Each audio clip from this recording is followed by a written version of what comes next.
in a lot of ways, it goes without saying that we're living at a time when information and technology are inseparable parts of us as individuals, but also as societies. And this has contributed to diversifying and multiplying our sources of information, and also it has affected the ways that we receive information and the ways that we share it. But at the same time, with no sound economic models for independent media sustainability, today currently there is an over-reliance on market forces. And I think this has intensified competition to a point where the foundations of journalism itself are also being shaken. What we see today is news media that are increasingly run as businesses and that are exclusively driven by monetary revenue. So clicks have replaced engaged readers, and ad-generated revenues have replaced journalistic impact. Such commercialization pressures are increasingly encouraging an overemphasis on the trivial and the popular. Short, fast, scandal-oriented, personality-based news, misleading information wrapped through sensationalism, deliberate politically driven attacks and bashing, dangerous forms of discrediting. These are not just random incidents, these are becoming patterns. So as market forces are increasingly driving editorial decisions, the complexity of the matters and the different ways that different issues end up affecting different people all too often are being disregarded. And almost everything is seen through the prism of political affiliation. So it is the polarized political us and them. Mainstream and clickbait media push and enforce such dichotomies because they benefit from oversimplifying stories. And they benefit from placing people in these two types of camps that are continuously supposed to fight one another. And these camps are not necessarily based on ideas or policies, but they are problematic forms of labelings. Are you a patriot or a traitor? Are you a hero or a villain? Are you for the government or are you for the opposition?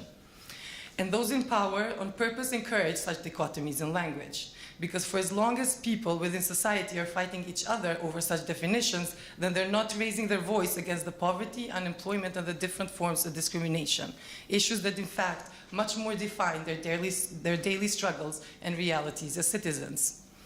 So at the end, who ends up benefiting? It is those in power or those that assume to claim power, and the media that are only chasing for profit, no matter the larger societal cost. Today, as journalists and media professionals, we cannot afford to risk forgetting where our primary obligation lies.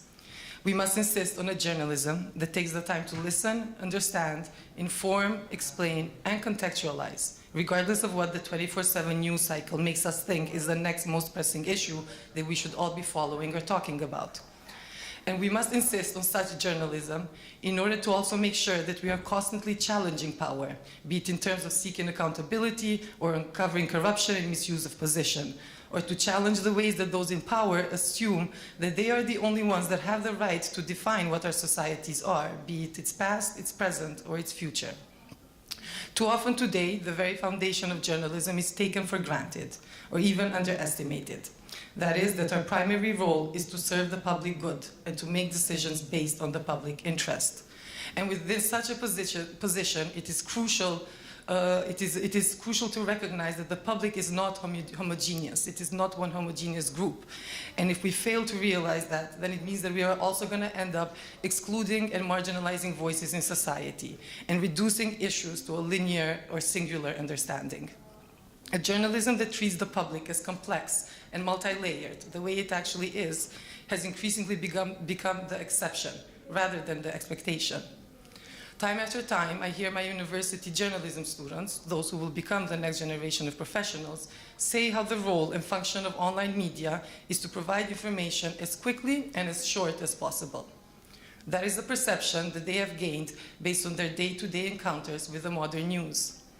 But when we speak of how a citizen's rights have been violated, how a corruptive scheme is undermining the foundation of our society, or how a political class is lacking fundamental leadership, a single quote and a paragraph presented as a news article or an opinion broadcast without providing the necessary context is simply not enough.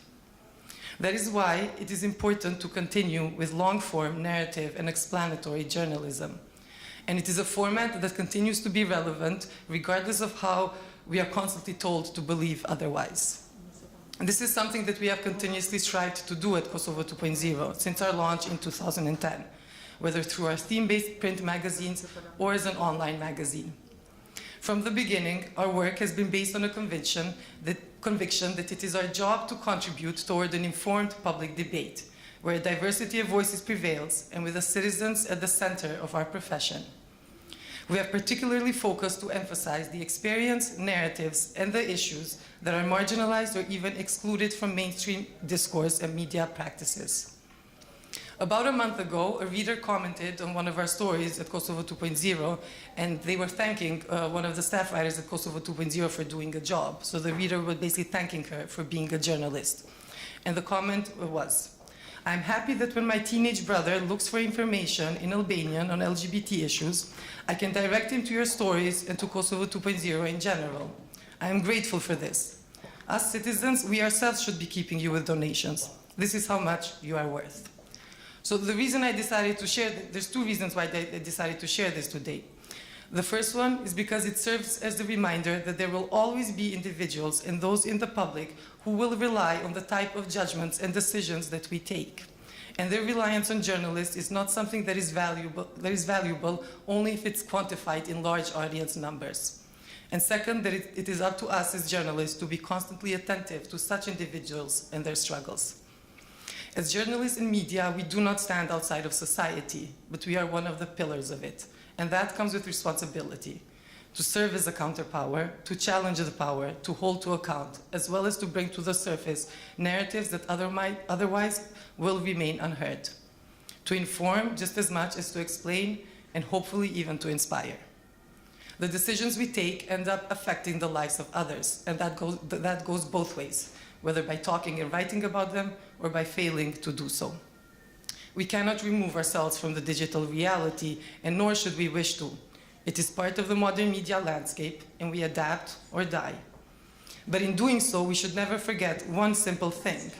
New technologies have changed the way that we do our work, but they have not changed, and they must not change the reason why we do our work.